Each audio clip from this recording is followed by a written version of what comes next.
বন্ধু দেখো একটা 5-in-1 সেট কীভাবে কানেকশান করতে হয় তোমার দিকে দেখাচ্ছি। এ দেখো এটা হচ্ছে এল মানে লাইন থাকে, আর এটা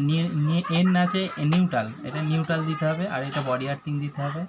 আর এটা ইন্ডিকেটরে একটা লাইন আছে, একটা মেন লাইনে দিয়ে দিয়েছি, আর একটা আছে এটা নিউট্রালটাই দেবো, একটা কানেকশান দিচ্ছি সুইচে, আর এই লাইনটা আমি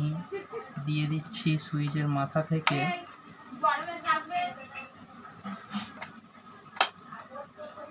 সুইচের এই পয়েন্টটা দিকে চলে যাচ্ছে একটা ফিউজে, এটা ফিউজের লাইন আছে যেটা মেন আসবে,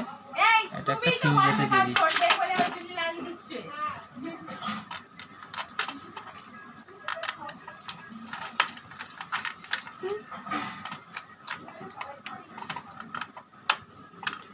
ফিউজে লাইন দিলাম, ফিউজে এটা মেন লাইন আসবে,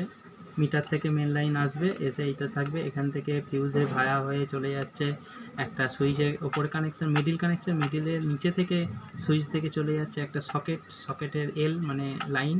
একটা সকেটে আমি দিয়ে দিয়েছি যাতে সুইচ দিলে ইন্ডিকেটারটা জ্বলে, তার জন্য এখানে কানেকশান করে দিয়েছি, আর নিউট্রালটা তো নিউট্রালে দিয়ে দেবো, আর এটা বডি আর্থিংয়ের তার দেবো। দেখো বন্ধু, ভালো লাগলে একটা লাইক করে দেবেন।